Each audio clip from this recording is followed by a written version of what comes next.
Puntahan muna natin dahil para hindi masayang opportunity to talking sa isang napakagaling na Spanish instructor na si Miss Pia Morato. Puntahan natin ang ating kaibigan na si Rina dyan. Rina, ¿cómo estás? Gracias, Attorney Reg. Yan, sa ating konsulta mo, pag-uusapan naman natin ang mga epektibong paraan upang maturuan ng iba't ibang lengguwahe ang isang bata. Kasama natin this morning po si Miss Pia Morato. Isa po siyang Spanish language educator at former coordinator of the Spanish language in the Philippines at the Department of Education. Sa mga gustong sumali sa ating talakayan, magpadala lamang po ng mensahe sa Good Morning Kuya text line at social media accounts na inyong makita sa inyong mga TV screens. Yan! Good morning! Good morning! Ayan! Welcome back, Miss Pia! Yes! Before kasi Spanish is part of the curriculum, no? Tayo hindi na natin naabutan yun. Naabutan mo ba? Sa college. Oo, pwedeng maging elective yun. Pero sa kanila, required ata during those times, di ba? Until now. Yan. So ano po ba yung I remember your importance? daughter, I think. Yes. And she's been practicing Oh, that's over the good summer. news. I like to hear those Ayan. things. So, paano nyo po ba i-motivate yung mga kids these days na matuto sila ng ibang lengguwahe? Well, first of all, as parents, we really try to encourage our children to be the best. So, one way to do that is to encourage them also to learn a new language, right? Apart from what they already know. And you can entice them by doing that through song, through shows. I know little children love to watch Dora. So, Teletubbies. Right. Barney? That's one way of getting them in the groove of learning a new language. at what age should you start teaching them? The younger, the better, because their minds are like sponges, right? So they absorb faster as when they're younger, actually. But what kind of language yung dapat ituro sa kanila?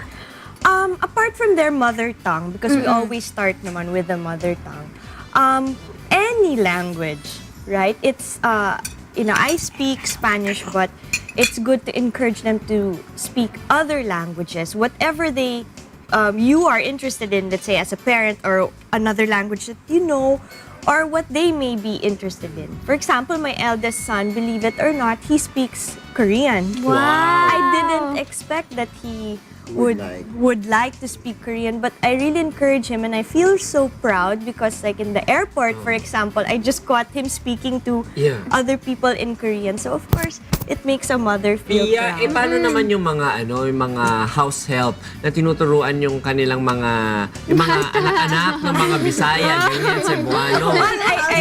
Do you think na parang it's the same par as yung learning Korean and Why other not? languages? In fact, in my own experience as a young girl, I have to tell you that I learned to speak Spanish because my yaya, she spoke Spanish. And, we have also other... Social naman na yaya. She spoke Spanish kasi, di ba, at that time, required pa. and they've been with us for so long already. So, she was better than me pa nga. But yes, I'd love. It's good that if our yayas can teach the children the language that they know, then you make them instant multilingualists, right? I'm surprised my son watches K-pop. Korean reality TV almost every day. And then nagulat nga ako, yung elective niya sa Ateneo, nag-German. Bakit ka nag-German? Dahil hindi raw siya makapasok sa Korean. Kasi Korean class. Punong-puno yung klase. So, nag-German siya. Nag-A ba naman sa German? The children are so different talaga nowadays. But they have to practice it, no? Kung nag-A ka. Kasi ako, nakabilang yata ako sa Spanish nun sa college. Pero now, halos wala na akong alam na Spanish. Nakalimutan ko na. Same thing with me kasi ako, before sa cruise ship, I learned 5 languages, diba? Tapos ngayon, hindi ko ma-apply yung French, yung Vietnamese, ganyan Portuguese. So, nawawala. Pag hindi mo na practice. Right. It's really good to practice. I mean, of course, you have to. And what's nice is that the children also, they have such a great interest to learn new things. And I think they're so much more aggressive than we were in our generation when it comes to learning, and they find ways to really apply it. I mean, they have friends who they can speak with.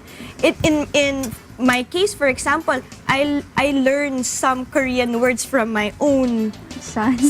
and because he too likes K-pop, and it is a bonding opportunity for parents and children.